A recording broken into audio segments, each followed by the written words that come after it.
Welcome to the Pinkhurst Podcast, a real and whimsical look at what it means to be fully alive with all the joy and chaos and pressure and vulnerability and beauty.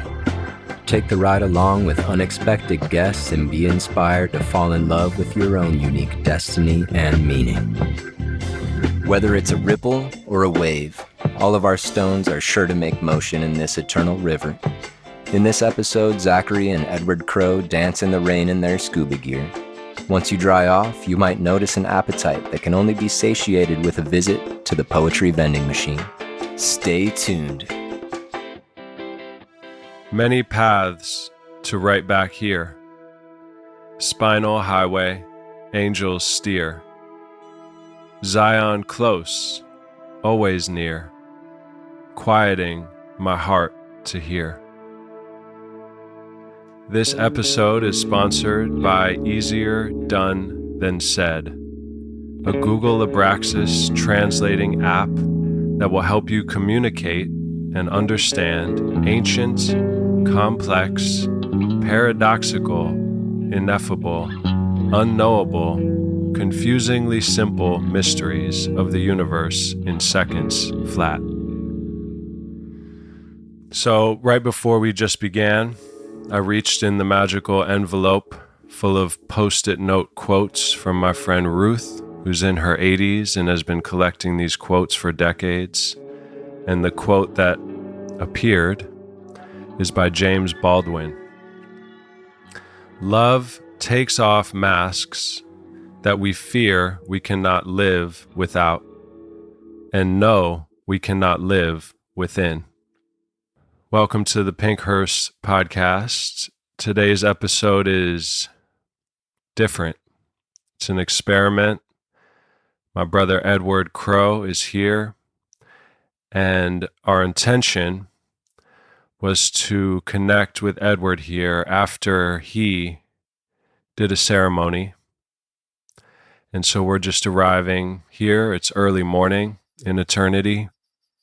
How are you feeling, my brother? Man, I feel like it's my birthday. I feel like, after the journey, as I mentioned before we stepped into the recording space, I mentioned that this journey was very much needed after I come off of a tour. Before I go on a tour, before I go to a major procedure of any kind, I like to consult with the mushroom. I like to take time, and even if it's all alone, just myself and the forest on this experience, and tap into nature, because nature's the original religion, tap into that. I seem to find a lot of answers there, but last night I found my answers in the thunderstorm. I found my answers in weathering the storm, and when the storm came, knowing that it was not time to go, knowing that it was time to stick it out, and finding humor in that, and laughing hysterically in the face of the storm, literally to where the raindrops from the storm are hitting me in my eyeballs. But I still feel powerful enough to laugh into the sky. I came across a quote in the envelope yesterday. I don't remember who said it, but it says, "You are the sky. Everything else is just weather." And that reminds me of what you just experienced. I like that a lot, man. I like that a lot. And I think with nature, there's like tapping into different things, and it feels like, again, I'm on a frequency right now, so things I may say may be a little bit different than usual, but yeah, I feel like nature is a form of like a divine congregation, and once it's aware that you're tapping in, sometimes it making itself aware that it's aware that you're aware, right? Yep. All of a sudden becomes really magical. And things like the weather might take form and go side by side with your emotions, almost like a symphony. Sometimes, like, I believe, I don't know who, or, Indians or Mayans or Egyptians, or, you ever notice like the the chief, it's like the weather may follow their mood. I think that's interesting.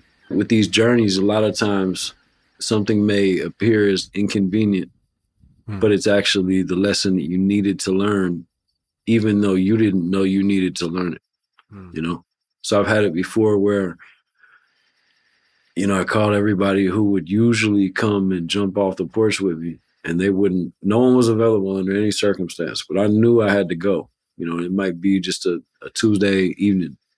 Nobody could make it, but I knew I had to do it. It took me till 2:30 in the morning. This is not last night. This is the time before.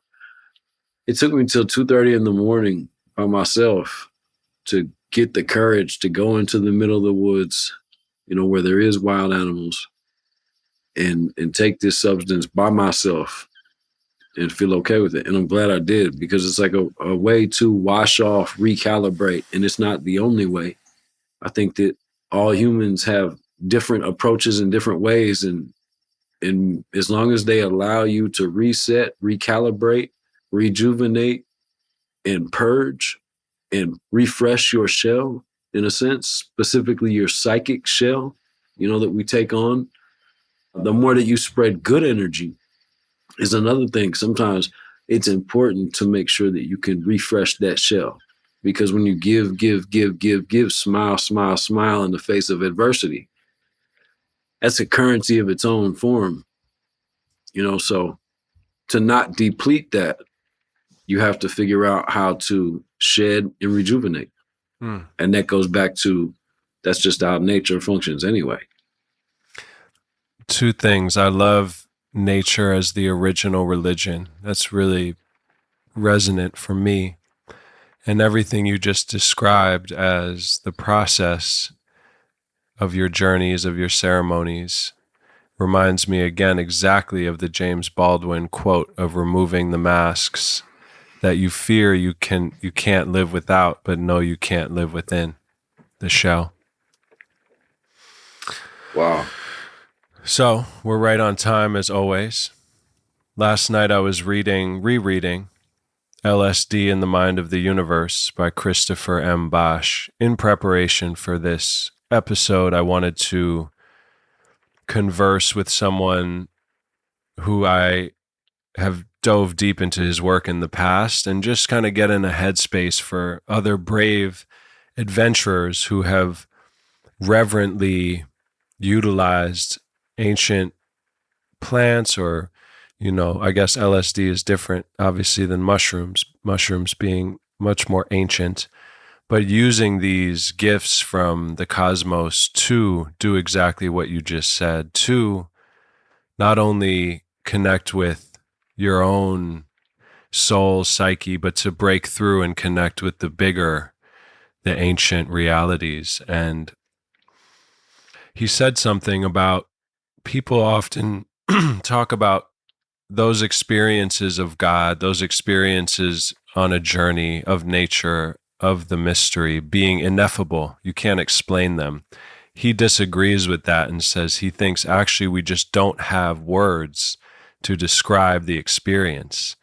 But people such as yourself today are so inspiring to me, because you are attempting to use clunky language, and you're doing a beautiful job to communicate things that are much vaster and beyond our current understanding. I love that.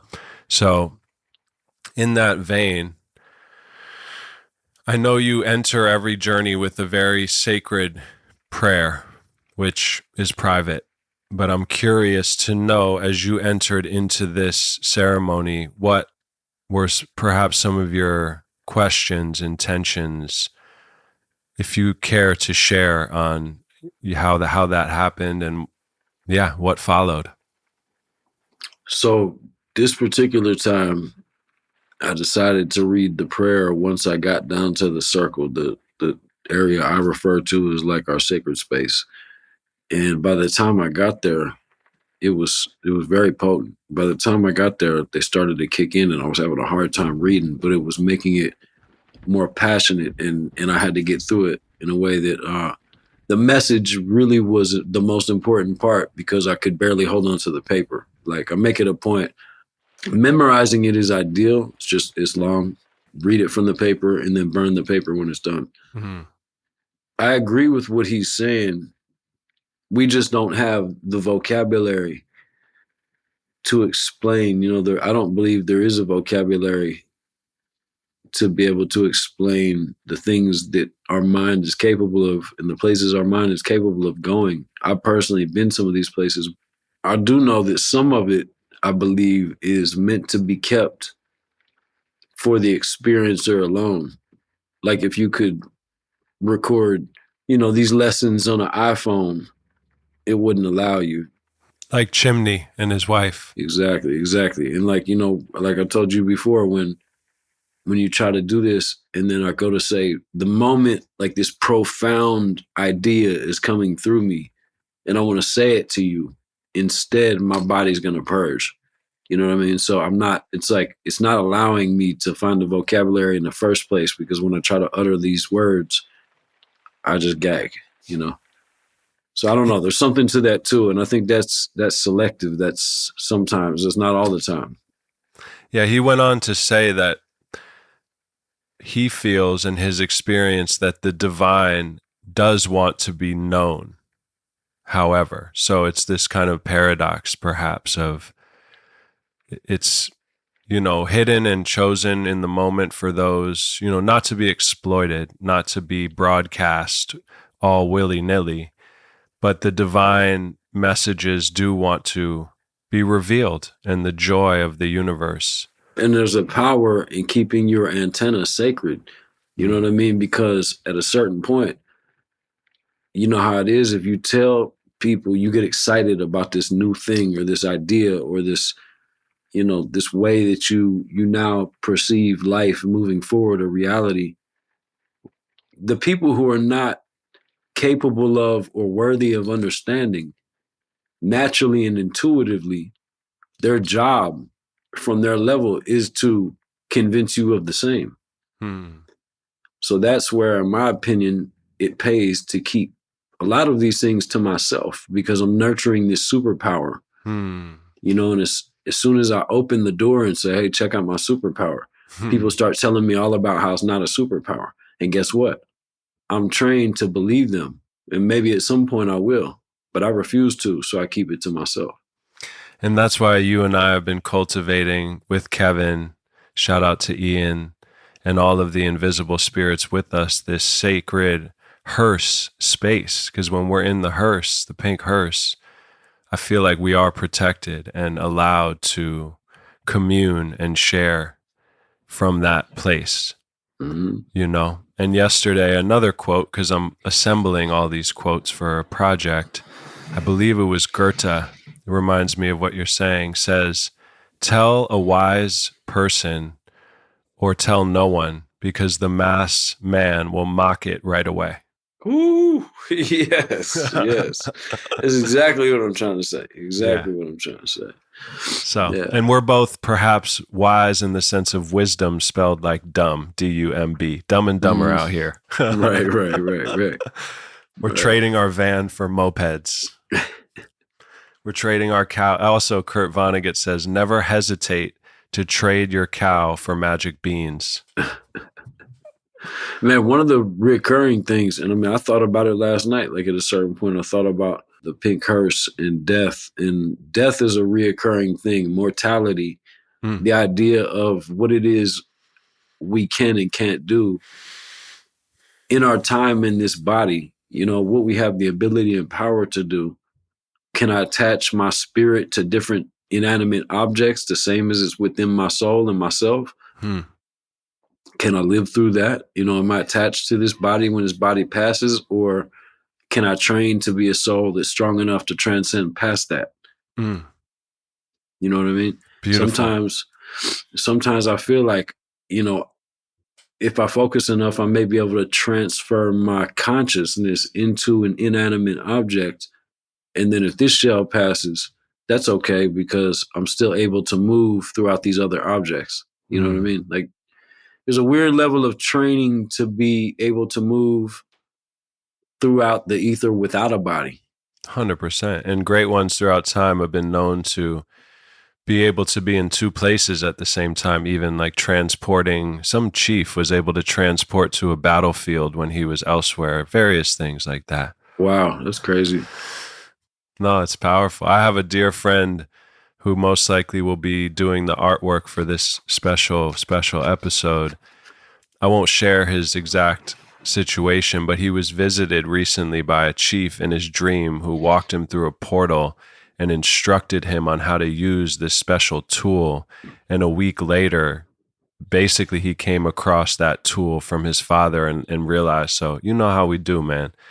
It's definitely a different kind of environment. Anyone who believes that this is just a material experience, a material body, material world, is in for hell.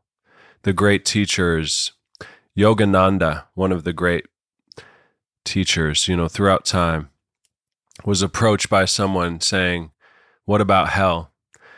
Where is hell if you da-da-da?" And Yogananda said, "Where do you think you are right now?" And his idea, in my understanding, is that, again, if you identify solely with your material body and this world, then you're in hell.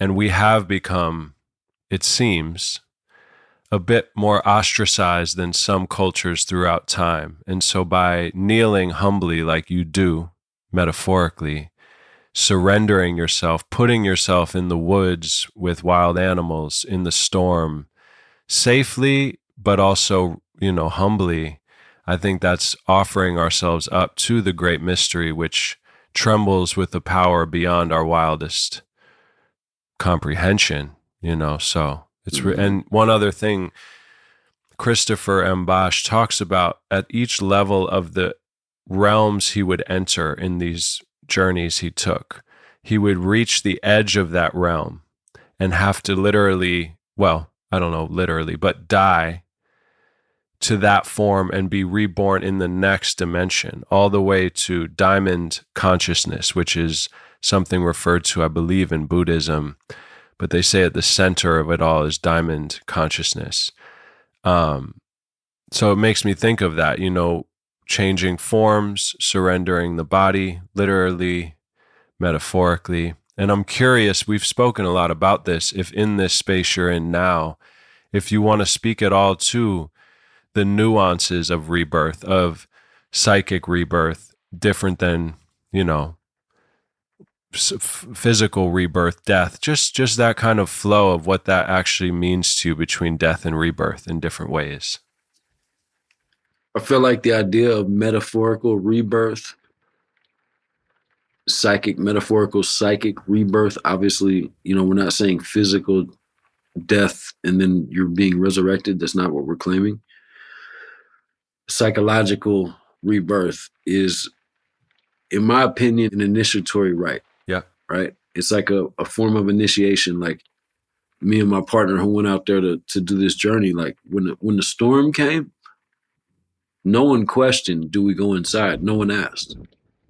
We knew that the answer was no. We're here till daylight. Period. Whatever nature brings, we're here to stick it out.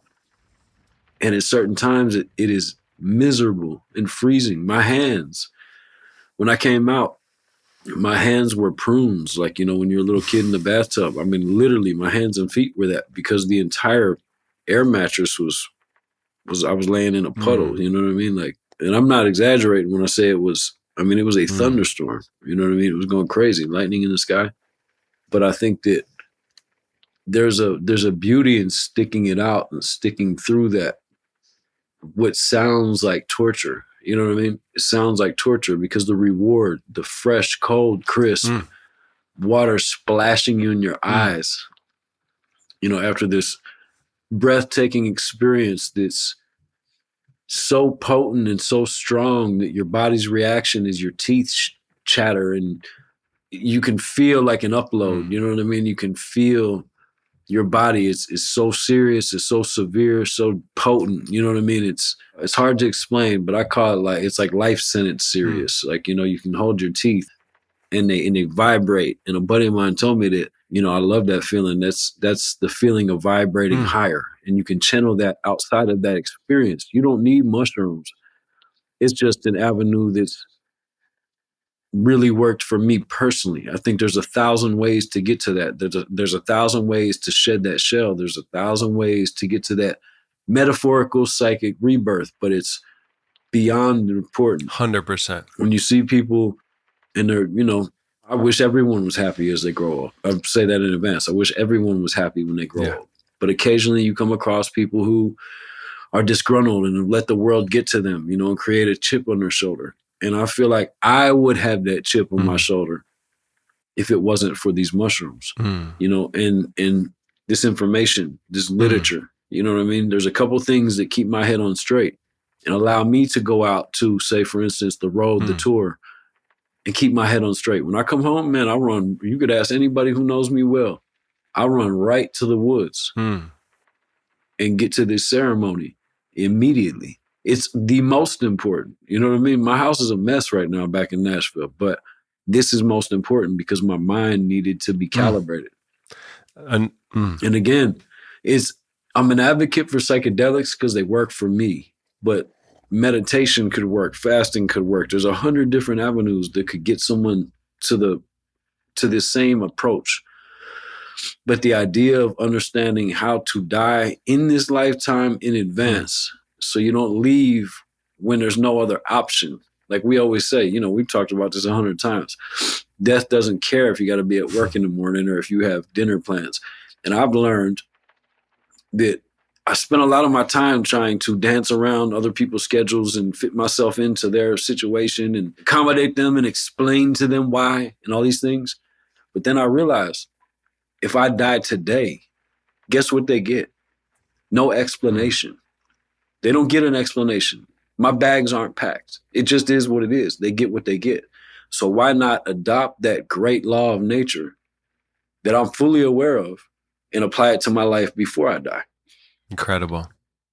Another quote. I mean, I know you're in a really deep channel space because everything you're saying is echoing with these quotes that I've been deep in yesterday. And that's, to me, the congregation of time travelers.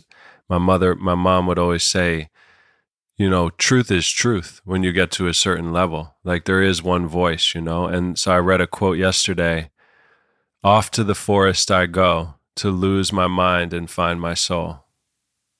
Yeah. I think, I feel like I read that somewhere, man. I love that quote. Yeah, it's trippy. It's by some mountaineer from the 1800s. Well, it's crazy because, even back in the day, they used to, it was a common thing for people to have. That's why they have the term townhouse. You know what I mean? When they said it's a townhouse. Yeah, it's become a structure that we look at now. But people had a country house and a townhouse, because they had to have that balance. Crazy. So when we say go into the woods, what do they say? To lose my mind and find my soul? Exactly.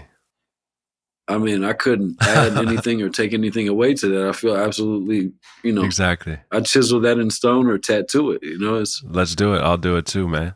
And the forest is literal. I think there's nothing that can replace nature.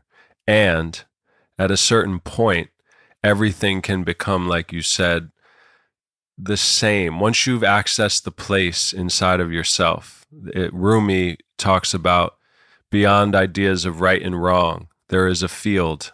I'll meet you there. That's inside. The kingdom of heaven on earth is in here. It's in your mind. It's not outside. So when a master meditator, guru, I forgot who, was given LSD or mushrooms or something by one of his students, they said, "Man, you got to try this." He took it and nothing happened because he was already there. He didn't feel anything. So that's exactly what you said. And so there's a million, that's why I said, all these spinal highways, Zion's always near. One of my favorite ones is my dad's on a bus in his 20s headed from the East Coast to California, and he's reading all these trippy, beautiful philosophers. And he's having revelations, and he's babbling in his young youth, telling all the strangers, "Oh my God, did you know that the mystery, da-da-da." Finally, this older black woman gets annoyed after a few days, and she says, "Son, some of us are walking, some of us are flying, some of us are swimming, some of us are taking a bus, but we're all going to Chicago." Ooh. I've said that before, but I just think about that, that. And of course, Yeah. Kevin, our producer, is literally in Chicago. So I guess we're headed to Kevin's house.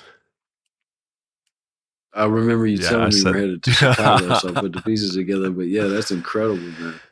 Rich, poor, it doesn't matter. At the end of the day, we all end up in Chicago. That's it, man. And so the Bhagavad Gita, incredible. I don't know if you're familiar with that text, but Absolutely. One of the great, yeah, Absolutely. Of course. So you may know this quote. The Lord said to Arjuna, since you, like me, have always been and always will be, now ease into your dharma and be that which you must be for this time in this place right now. That's some heavy shit. Read that last line or two. Yeah, of course. One more time, so please. Basically he says, since you, like me, am eternal, ease into your dharma and be that which you must be for this place and this time right now.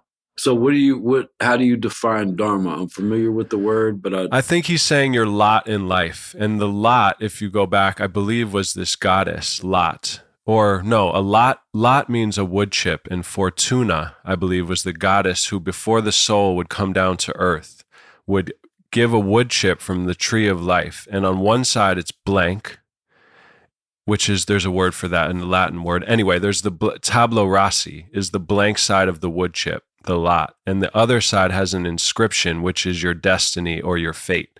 So the body you're born into, the contracts you've made. So what the Lord is saying, in my understanding, to Arjuna is you're eternal, just like me. I'm God. You're a part of me, however you want to see it. But this is where you're at. And in that moment in the story, they were going into battle.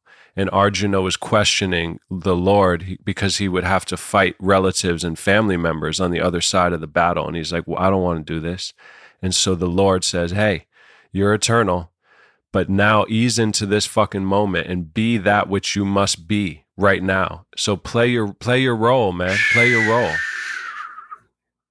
That's one of the biggest takeaways that I got from my journey last night was exactly what you said. Be who you need to be right now. You know what I mean? And there's a lot of obstacles placed in our way, whether on purpose, whether by accident, design, who knows? But the point being that I can't be mad at the outcome if I'm not training my own environment and being who I'm supposed to be right now 100%. On purpose. Yeah, the obstacles are most likely divine, and I think it's so complex, the system, that, everyone's getting exactly what they need in that moment. So it's kind of like, a perfect balance. But if people were more themselves, which is arguably the most difficult thing to be, is to be yourself in a world that is constantly trying to change you into something else, I would imagine Earth would be a little more fun. I feel like it's such a beautiful revelation to grow up and understand that you can be yourself.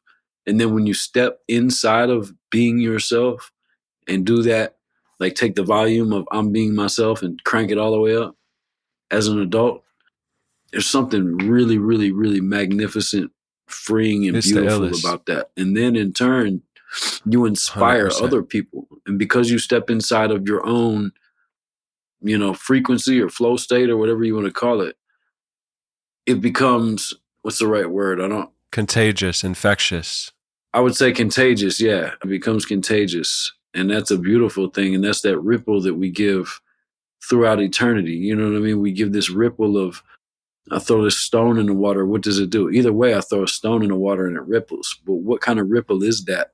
In what direction does that ripple go?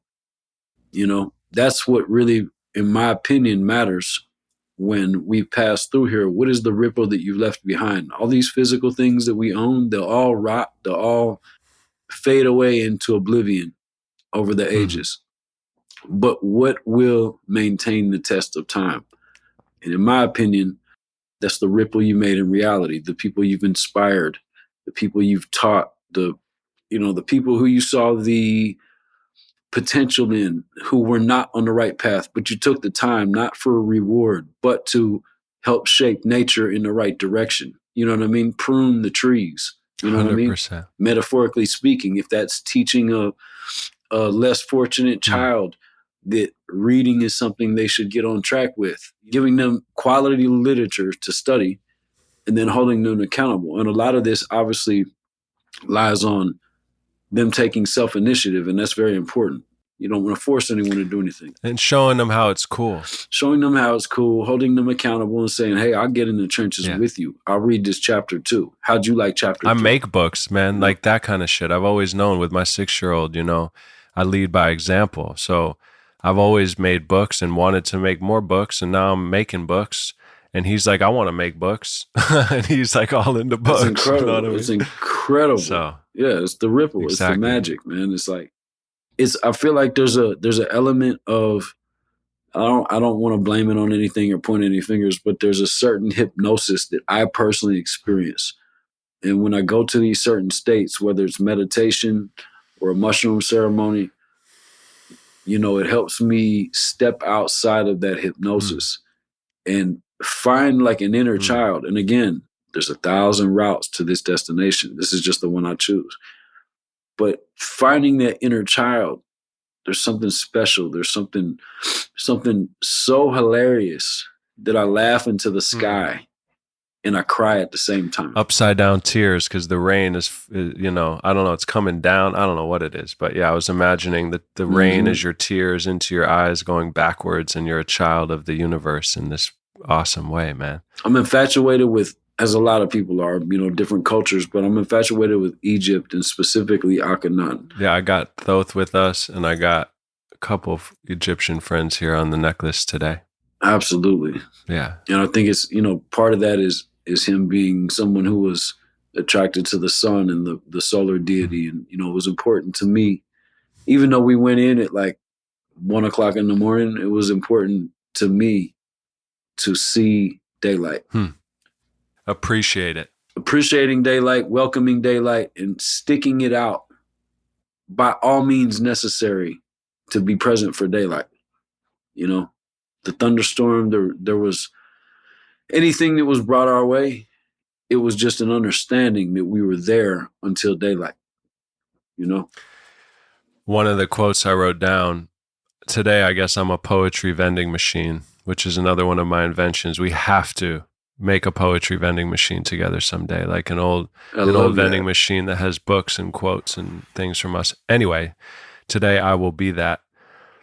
Christopher M. Bosch said, it's exactly, in my estimation, what you're saying. No hell is too terrible to endure if it opens the door to this paradise. Man, that's a really serious statement, man. It's a really serious Can you statement. talk about that? We've discussed this together, but walking through the underworld darkness, but not being terrified or wavered from the path. Obviously, the storm is an example of that, but just throughout your journeys, throughout your life, what is that like for you, knowing that we must pass through the underworld or whatever you want to call it? But, I guess suffering depends on resistance, and the more you resist and fight, it's going to get worse and worse and realer and realer. And so what is your experience with kind of surrendering in those moments? Well, I feel like in these journeys, there's different levels to that. There's the actual terror that you may experience in the dark, deep back corners of your mind. There's a lot of things going on back there that I didn't want to face necessarily, and that's the darkness that you have to walk through, and that takes courage. But guess what? You're going to have to face that at some point regardless. I have a belief. It's just a belief, just an opinion, that you have to face these things at least at the moment of death. But if you are able to do the work while here in the physical form, death becomes easier, and then you can become more concerned with being better at learning what you could do with your consciousness as opposed to just being afraid to die. So it's like anything. Like if your job, all they do is call you and tell you how everything that you worked on yesterday is broken. So you spend all day today trying to fix what was broken. You never truly demonstrate your superpowers. You're just a janitor or a fireman cleaning up yesterday's mess. You're always playing catch up. where's the power in that? Hmm. You know, I came to be great, and I hope everyone else did as well. You know, with that being said, I no longer have the time to put out the fires. If the fire keeps happening, then I just cut off the source of the fire. Yeah. You know, and that's where I'm at in my life is humans, animals, forces of nature, you know, bills, anything. If it's a speed bump in my life and not something that I can offer a direct solution, then more than likely I'm going to figure out a way around it. I'm going to figure out a way to cut it off, put it to sleep, or get it out of my way. Beautiful. And that's not a selfish thing. That's about growth. You know, it's as selfish as going to the gym and being concerned with physical health. I'm concerned with psychic health and spiritual health, you know?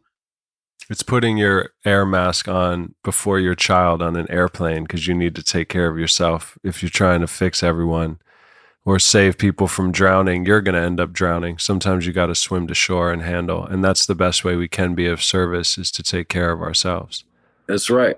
You have to continue on that path. You know, it's not a miracle pill. You know, it's more of an antibiotic. You know what I mean? Wherever your approach is more of a residual practice, you know, and I do keep a lot of this to myself. Obviously, I'll share it openly. It's okay, but I like to share it with like-minded people so I don't experience any shrapnel, you know, anything that anyone can tarnish my beliefs, what works for me, you know. I don't claim to believe in anything in regards to this experience. All I know is every time I come out, I'm a better version of myself. I'm happier. I want to treat people better. I'm more conscious of learning and acquiring knowledge. So therefore, I'm happy with this path. So a few things. A woman who worked with dying people to help them said that the greatest fear that she noticed in people is not the fear of death, but the fear of not having lived. E. Cummings says, we can never be born enough. So, like you said, I mean, death implies birth, since everything goes hand in hand in duality. And those grouchy people who perhaps aren't able to get down with the ancient traditions of just die and be reborn, metaphorically, forget that, and the shells accumulate. And of course, they're claustrophobic and grouchy because they're carrying corpses. And I think that in my understanding that this place is an awakening school. And obviously we all come for different reasons and whatever. Some of us maybe come to help others wake up. Some are tutors, some are, you know, like teachers, some are whatever. Some are the class clown, some are the bully, but we're all playing our roles in the school. And I think, I really do. I feel like we're in kindergarten here, and everything you just said is the kind of student I want to be. And then just to add to that, I was talking to an 81-year-old woman the other day on the podcast. And at one point she talked about her kind of openness, and even at 81, wondering who she is. And I said, oh yeah, the eternal student. And she said, not quite. Actually, it's less about learning new stuff and more about kind of letting go. And then I thought of James Hillman says that growth is always loss, meaning those people who we mentioned who finally are themselves and inspire others later in their years, they've let go of all the accumulated shells that they put on over their essence throughout their lives to try to fit in, you know, and now they're actually back to their original state, but they have all this knowledge because they fell from grace, so to speak. They were confused. They had to fight through family dynamics, social dynamics, all the dynamics, and they've decided, I am going to be myself. So yeah, that's the loss of shedding in order to be, and this counterintuitive, the miseducation of Lauryn Hill, perhaps, you know, that whole idea. I think it's a thing, like you're saying, that, you know, metaphorical rebirth is extremely important to growth in the physical form. You know, every move I make, man, every major decision, I have a ceremony beforehand. If I'm afraid of something, you know, I had a surgery. I was afraid. The first thing I did was ran and consulted with the mushroom. And man, when I left the dentist, I was worried about the anesthesia, I might say something crazy or this or that. They told me I was just high-fiving and hugging all the dentists and doctors. And, this is right after a big dose mushroom trip. Yeah. And same thing before tour and after tour.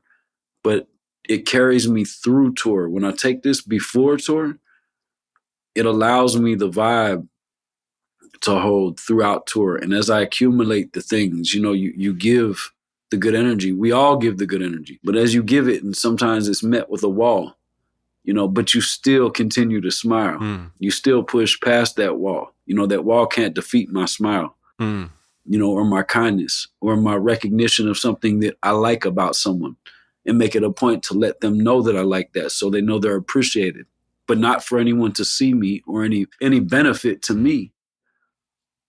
Just again, the ripple, you know what I mean? Taking the time to acknowledge everyone, no matter where they fall on a totem pole. And it makes me think that kind of way of being is not transactional. So that's the part where we might get caught. If our smile is expecting a smile in return, then we've lost. That's right. I went through a time when, on the beginning of this journey, I went through a time where I would smile at someone if they didn't smile back or they looked at me crazy. And, I wasn't evolved enough in my approach that I would take offense. And that defeats the whole purpose, I still do it, honestly, sometimes. I won't lie. Occasionally I'll be walking down the street and I'll nod, smile, and someone just ice grills me. I'm like, really? You motherfucker. But I know it doesn't matter and they're in their own story. But sometimes it hurts a little bit, if I'm honest. I went through a point like that, but then I chose to push past that and just try to emanate gratitude, love, and everything, because they might need it a little bit more than you think they need it. 100%. If they don't have it in them to give it back, who am I to judge? But I'm going to continue to smile and wish them well as I walk by. No, that's it, man. It inspires me to rise up. So you asked perhaps that I look for an ancient quote. I don't know if you recall that, but the other day when we spoke. So I went to the Egyptian Book of the Dead and consulted our sister Normandy Ellis's documentations, and this one jumped out. I flew straight out of heaven, a mad bird full of secrets. I came into being as I came into being. I grew as I grew. I changed as I change. My mind is fire, my soul fire. The cobra wakes and spits fire in my eyes. I rise through ochre smoke into black air enclosed in a shower of stars. I am what I have made. I am the seed of every god, beautiful as evening, hard as light. I am the last 4 days of yesterday, 4 screams from the edges of earth, beauty, terror, truth, madness, the phoenix on his pyre. I love that. I absolutely love that. It's those words that we can't describe, but it's the journey, and we're on it. When it goes back to the underworld, right? It's the phoenix, the fire. You have to walk through the fire to come out on top. You have to face the fire and walk through it to become the phoenix, And phoenix is very close to my heart in 100 ways. The idea of the phoenix, 100%, is very close to my heart. And that goes back to, as I'm sure you did on purpose, that's a form of rebirth. Yeah, exactly. Through fire. And then the water is appreciated and, all the different forms. So I don't know how much deeper you feel like going. I'm sure you're tired. I feel like we've already traveled light years in a short-ish span of time, but I do have a few more inquiries if you're up for them. Yeah, absolutely. Let me hear it. Yeah. So I would like to talk about, let's see, I have a few. Let's see which one is jumping out. I think navigating between dimensions and realms, moving through the journey and its phases, not resisting. Just to put into perspective, the depth of the trance or the depth of the ceremony. It took me, I think I said this to you earlier, but I usually roll up 2 joints and put them in a solo cup. And that's when I'm done with my journey. That's my cap. That's how I'm done with it, right? And it took me about 10 minutes to realize that the cup with the joints in it was full of water before I realized it was storming. You know, I was laying there and I was so in another place, and my mind was completely detached from this reality, this body, this place, to the point where I literally did not realize I was in a thunderstorm. When I did, I went to be human and grabbed my cup and, you know, try to keep my joints safe. And then I looked at it and realized the cup had joints floating around in it. And I just laughed. Yeah. You know, it is what it is. I like that. Went to be human. Yeah. It makes me think for some reason of how much time I've spent being bedazzled and excited by little eurekas and synchronicities, and all that's nice. But there is a place, I think, at the center that all of the fluctuations of the outer reality are just, it's cool, but it doesn't mean, it doesn't not mean anything, but it doesn't need to be like you're some hunting seeker who's so excited to discover something. There's nothing to discover. The very act of seeking prevents you from finding. So, or another one I came across, that's a quote. Another one is, in your pursuit of happiness, sometimes take a break and just be happy. That's right. That's a really good one. Is, you know, it could be there's nothing to find, or it could be there's everything to find. There's everything and there's nothing and everything in between. Let it find you. Let it come to you. But that's what makes it so interesting. There's everything and there's nothing in between. You know, so what do you do with the time? Be concerned with the ripple. That's my only outtake from everything I've been through, everything I learned, everything I read. I understand. As the mystery unfolds, I realize it will never completely unfold, right? It just continues to unfold. So with that being said, there's a beauty in that. And that's why we keep these things sacred, and we don't speak about them to the quote unquote uninitiated, you know? 100%. And I think for me recently, like you going to sit in ceremony in that way, that is allowing the things you're seeking to catch up to you. Because when I'm looking all over the place, it's almost as if by the laws of nature, I'm repelling the thing I'm looking for. But when I sit, the butterfly lands right on my nose and sings me a song. That's right. That's right. That's pretty incredible. So Ruth sent me another little quote by Lao Tzu. Be content with what you have. Rejoice in the way things are. When you realize there is nothing lacking, the whole world belongs to you. It reminds me of when I'm in the forest and the forest becomes aware. You know, you sit out there long enough and animals start to kind of get more comfortable with you being there, right? I'll sit out in the woods sometimes and the birds will come above me in the trees because I've been sitting out there so many hours and I'm still, you know, but yeah, nature becomes a congregation, man. It's the sunrise is its own show. You know what I mean? Throughout the evening, different birds clock in and clock out to create the song of the morning. You know, it's like the offering of the sunrise. You know, it's a beautiful thing. It's really, really beautiful. So that makes me think of telepathy, which we've spoken a lot about. And, you know, the language of the trees, the language of the thunderstorm, the language of the birds. How do you experience that? How do you communicate that? I mean, I assume, and in my experience, it's kind of a felt sense. Like my fear becomes a palpable thing in the communication with nature. If my fear is there, there's like a ripple effect of that, speaking of ripples.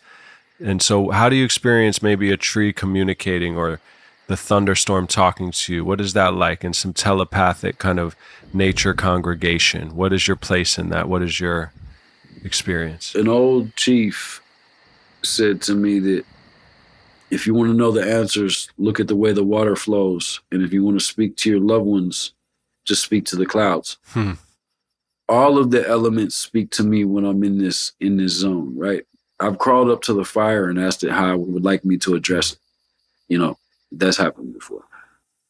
You know, I think sometimes when you're tapped in on that level, the wind will blow when everything's, going crazy in your mind and you're really in a place of it's powerful and powerful revelation and understanding. I've experienced where it appears as though nature is on the same page. You know, it's like two friends sitting in a room bantering with each other and we're laughing together and we're conversating. It's the same thing with nature when you're going through this. Like I've had profound ideas and then the wind just Yeah, in the trees. that's like your homie, big homie wind. Exactly. Then I got the bird out there who, you know, whenever you make a good point in ceremony, when it's time to talk, it takes several hours to get there, but when it's time to talk, it feels like he always, got your back. When you say something really profound, he's like word up, motherfucker. But if you say, I got to take a leak, he doesn't care. He's like, whatever, nothing. do your thing. You know what I mean? That's amazing. Yeah, I've had, when I was in my initiation at 24 in Harlem, where I lived and had the manic, quote unquote, manic experience, that was like a 2-month-long psychedelic journey for me. Very intense, very, I would say not ideal as far as like preservation of this realm is concerned, but I learned a lot about myself, and that was that I am extremely peaceful in the center of my heart. And I thought that the earth and sky spirits had specifically chosen my mind as the battlefield, and they were asking me to choose a side, and I had tears streaming down my face, and I said, we can't choose. It has to be a balance, And I didn't want to hurt anyone. Anyway, there was this puppy that my super in the building had, and she started to hang with me. And I remember sitting on the stoop, she's in my lap, and I'm manic, whatever that means. I'm lucid. I know we're in purgatory. I know everyone is dead. I know that some people are they have two different colored eyes, and some people are aware that we're spirit animals and other people are sleeping. I'm just in the zone, man. And I have her on my lap, and I communicate to her telepathically that I will teach her the ways of man if she teaches me the language of animals, and I will protect her if she watches me. And I swear to God, I've tried to do this before. It doesn't work, because whatever state I was in, it was some real shit. She would not leave my side. She would growl at anyone who approached me in a weird way. She didn't want to go back to the super. She was like my partner then. Wow. That's incredible. That goes back to, I don't know what to call it, if it's a passage or we can call it a prayer, but the piece that I read before the ceremony is essentially asking permission, giving respect, and letting the land know that I come with love and respect, and asking to communicate with non-physical entities only and exactly of a positive nature. It's basically setting the parameters with who's allowed inside, just kind of drawing the lines, drawing the parameters in advance, as you should, 100%. And it also makes me feel that like a man, a human, a person with nothing to protect, like, because you are the infinite and you are God's part of God, there's nothing to take. Like, they become invincible in this way. And of course they will meet their appointment with physical death. They have things happen. It's not like you get a bliss ride necessarily out of here, but yeah, there's nothing. It's almost like the predators come sniff out and they're ready for you to react, but you're just glowing with that vibe and they leave you alone. That's what it feels like a bit to me in that state. Have you ever heard a story, and I might butcher this a little bit, but I'll give you the gist of it.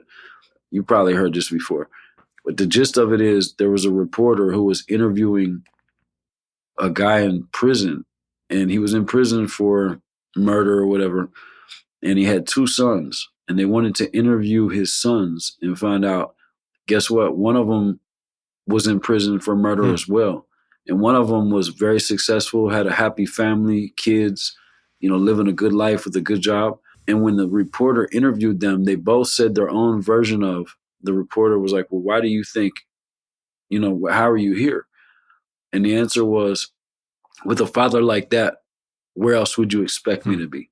And they had two different Yeah. outcomes, but the same answer. Interesting. You know, and I think that lies related to, you know, we have access to everything and I know it all and I'm fully tapped in.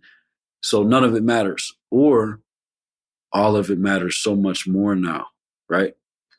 So it's the perspective I feel like that I choose to take this in. You know, does it not matter? No, of course it matters. Step outside of your hypnosis and make this world a little bit better than before we passed through.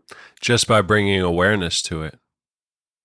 Bringing awareness or demonstrating by example, you know what I mean? And less preach and more demonstration. But in the sense of, like we discussed earlier, demonstrate the same as you would if no one was looking. You know, there's a difference in that and the Nino Brown from New Jack City approach where we televise giving away turkeys on Thanksgiving. Yeah. You know what I mean? So Aldous Huxley says it's dark because you are trying too hard. Lightly, child, lightly. Yeah. Lily Tomlin says, if you've tried hard to make it work, try gentle. Damn. You know, and that's what I think Yeah. about indigenous cultures. They walked lightly because they understood their place in a bigger cosmos. Meanwhile, we're out here.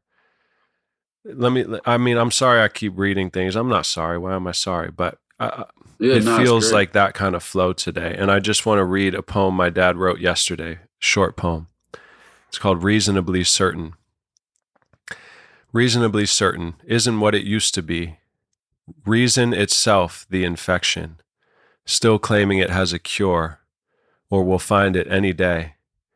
We are an animal species among many in this paradise of microbiomes and plants, earth, water, light, fire, and wind, telling ourselves we reigned supreme over Mother and all her creation. With our opposed thumbs and curiosity, we left the chalice for the blade. And that sword, yes, a penis triumphant, severed our compassion, our vulnerability, our joy.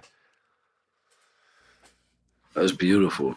We ostracized ourselves, man. And that's, the potential title of this episode, an animated experience. So the animism, the idea that we've projected our supremacy over everything, as opposed to the indigenous way that knew its place, knew the tree people, knew the rock people. Right. They would literally call it the tree people, the rock people, the water people. You know, it's like, you're not the only people, motherfucker, and we've put this sword, right.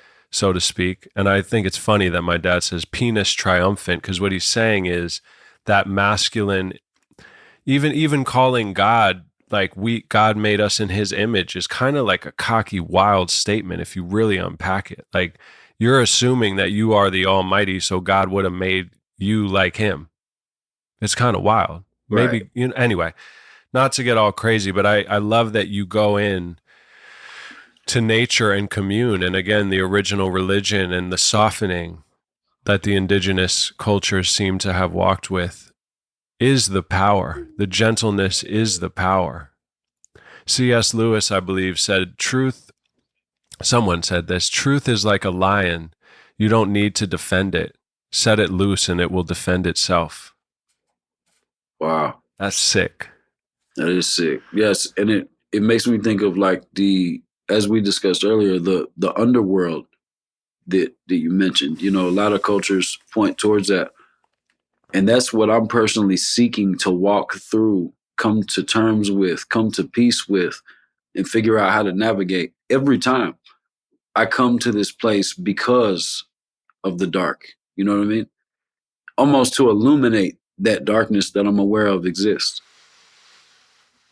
100%. I'm going to read one more poem from my dad because it's just coming through, and then we can go where we need to go in the hearse elsewhere. So when my best friend Taylor passed away, my dad wrote this. Who are we? You. What else could we be? When any of us wakes up, light pierces us. Look in anyone's eyes. You'll know if you're awake too. We'll see you and you'll see us. We're always here. And when death embraces us, we go everywhere. Want a clue that we're around? Watch for goosebumps. The body remembers what the mind can never know. I just got goosebumps. Deep, so I love that idea of like, we're here, that we. I've always felt that. When I was manic, I was like, I see you. Like, I'm one of you. Save me. And I'm not just a white kid in a fucking body. I'm living in Harlem. I'm like, save me. I am one of you. I've been lost in the wrong side of the war, you know? I'll say something that to this land, like the land that I do these ceremonies on, I meditated out here. I've given a lot to this land, and I feel like this land gives back to me. You know, it protects me. It's like I've been able to tap in more on what feels like some native stuff. You know what I mean? How they would spend time in a certain land, give to the forest. I've left this forest before, and before I completely closed the gate and left for a month to go on tour, intuitively dropped to my knees and thanked the forest.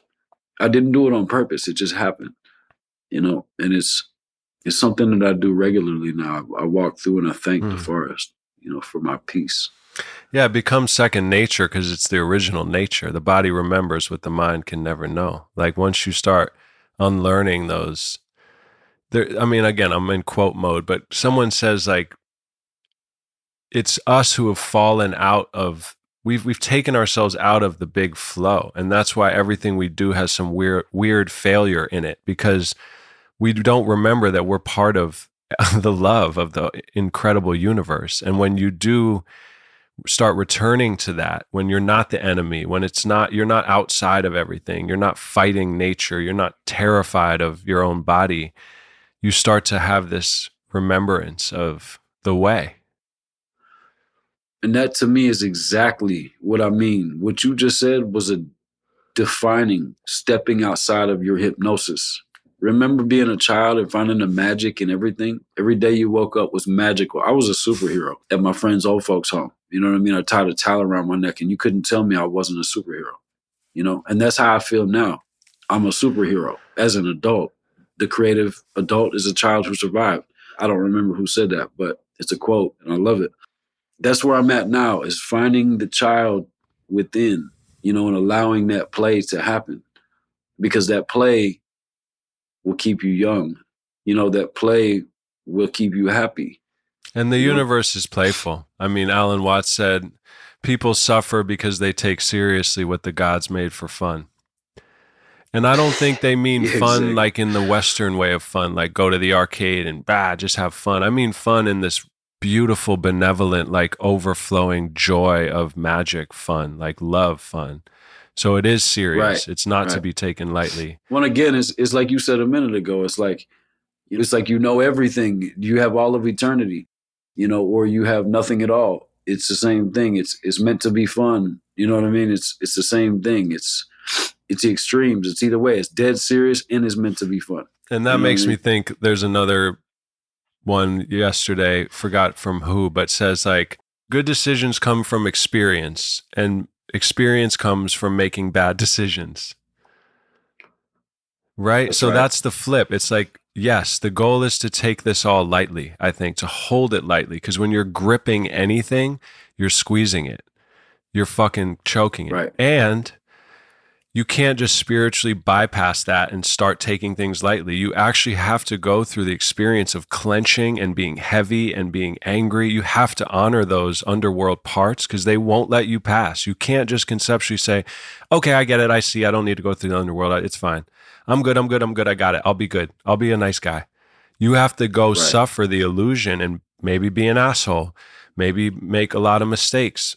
And then slowly, you, like the prodigal son, you return of your own volition. That's why the prodigal son inherited his father's wealth and not the good son who stayed by his side, because the good son apparently was being a goody two-shoes. The son who went whoring and thieving and was a fucking mess, when he returned to his father, he knew why he wanted to be there. He chose to be there because he had tried the other way. And you embody these archetypes, and that's where the lesson is to be learned. You know, the lesson is learned in becoming the archetype, right? Like putting it on like a mask to like learn that lesson almost.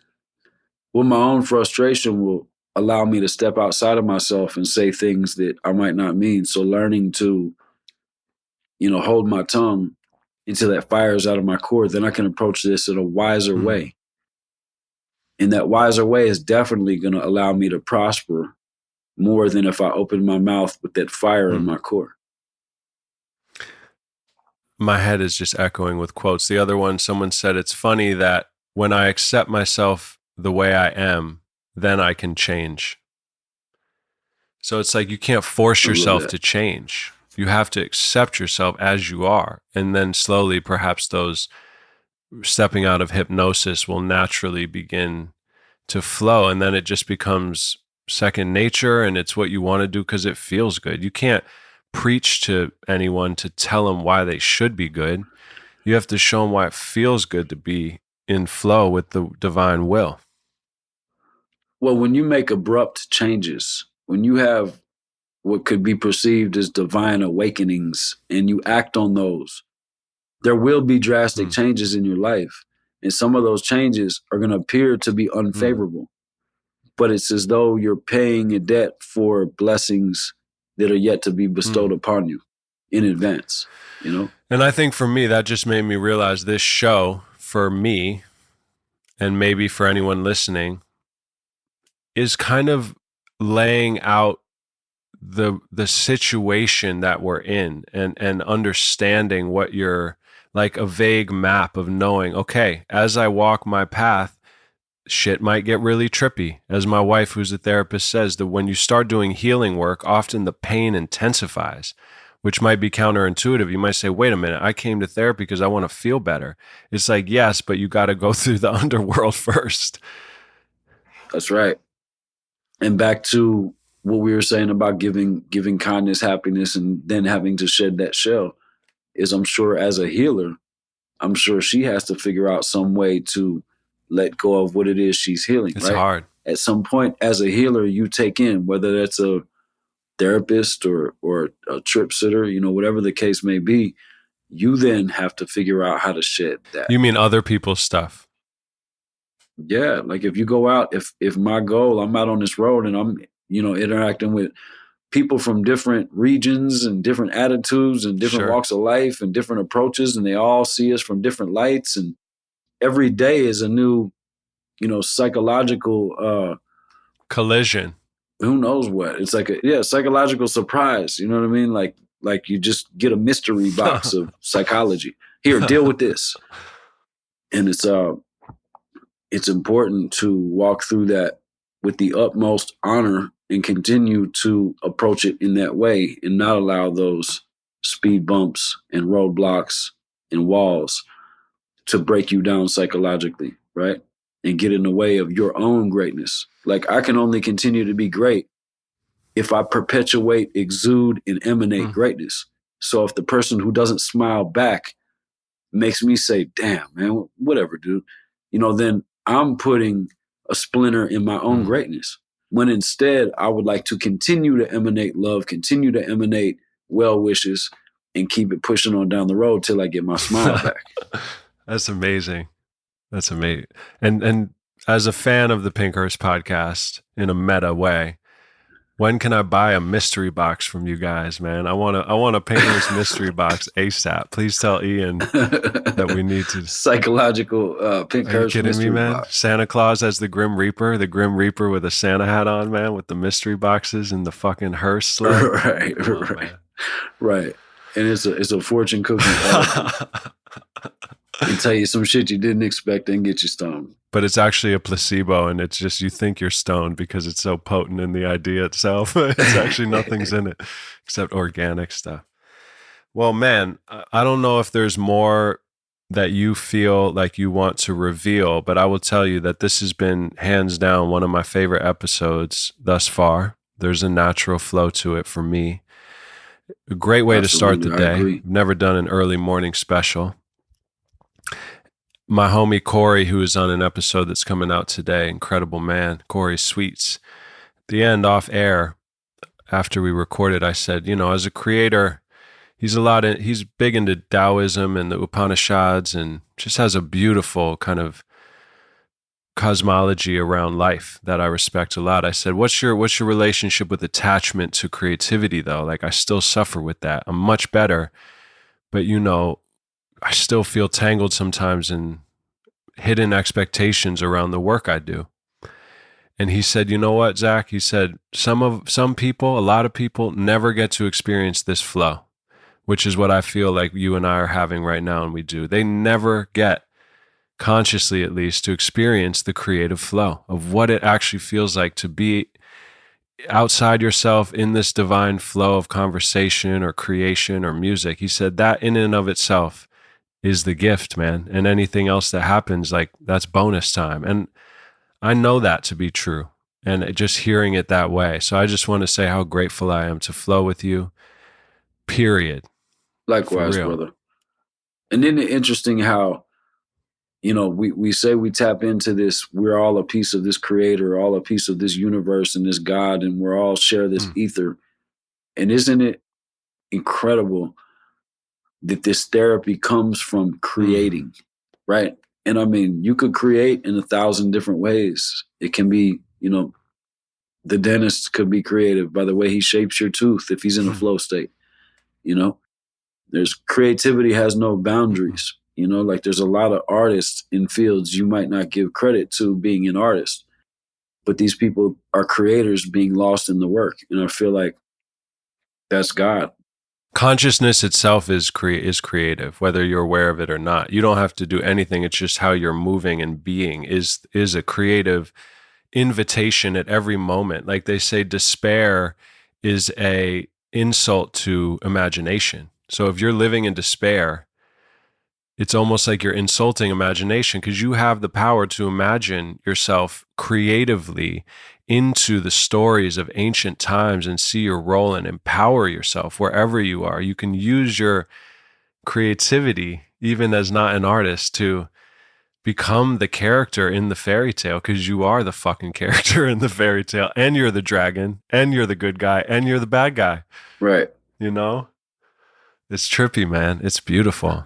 It is trippy, man. It is beautiful and it's something to build on. Last thing I wrote, I'll quote myself once and for all. I wrote a song the other day in the channel state. I just listened in the silence. And I basically said about creativity, I said, I never made art.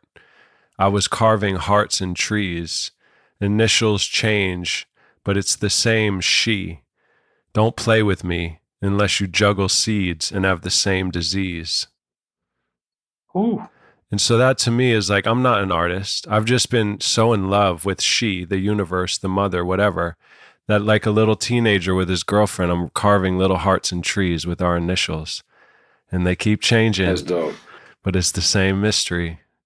When you said the thing about, we are creators and creation and the therapy in the human getting out creative energy, it reminds me of something that's in the opening prayer is row your boat. You are the architect with or without knowing. To your point. Conscious or unconscious. Astrid Schmidt, my homie, she says, if you don't know who you are, people are going to tell you who you are and you're going to believe them. That's right. So that's the conscious, unconscious opportunity to step in that way. Right. I love that. And I think, there's just so much to continue to explore, man. I can't wait till we're in the real hearse. I can't wait till... Man, it won't be long now, bro. I feel it, man. I really do feel it. And I'm excited to just be on this path to keep connecting with souls. And man, what an honor, what a joy. Thank you all for listening. You know what's crazy though? This is the first time we got in the hearse. And it was like a daydream. We just never even left. We never drove in. I feel that. We were parked. We've been parked the whole time. Yeah. You know what I mean?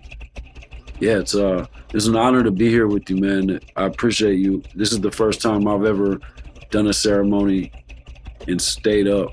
I probably got 45 minutes, an hour of sleep. Man. But it was very important to be with you in this state. Like I said, it's the tail end for sure. But it was really important to me, and I appreciate you taking the time and it's an honor and bringing your insight and value to the table. And I enjoyed the conversation. Man, I feel that we're definitely brothers. We're definitely, the yin yang. Not even, but we're. Absolutely. It's an honor, man, for sure. And it's special. It's different. And shout out to Ian, Kevin, all the people listening. Shout out Kevin, Ian. Yup. Hell yeah. Shout out to the.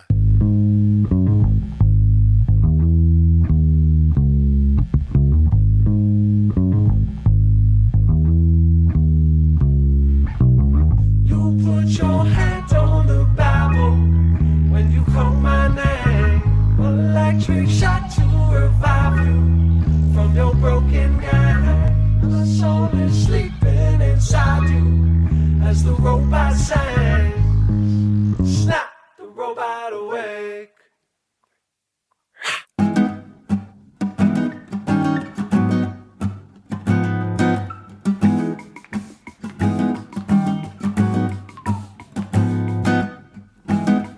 Got a mind of my own, if you let me. Like water on stone, let it shape me. The truth in my bone, let it sing me. I fell from the sky, it's nice to meet you. Open your heart and felt someone in there.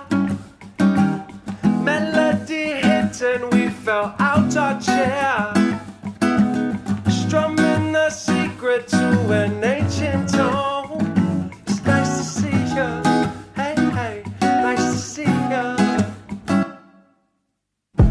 I don't love you like you love me, little robot in my mind. I don't love you like you love me, little robot in disguise. That's me. That's me. That's me. Hold fire so close, let it burn, let it burn, let it burn me. Painted by a ghost, watercolor gets on me.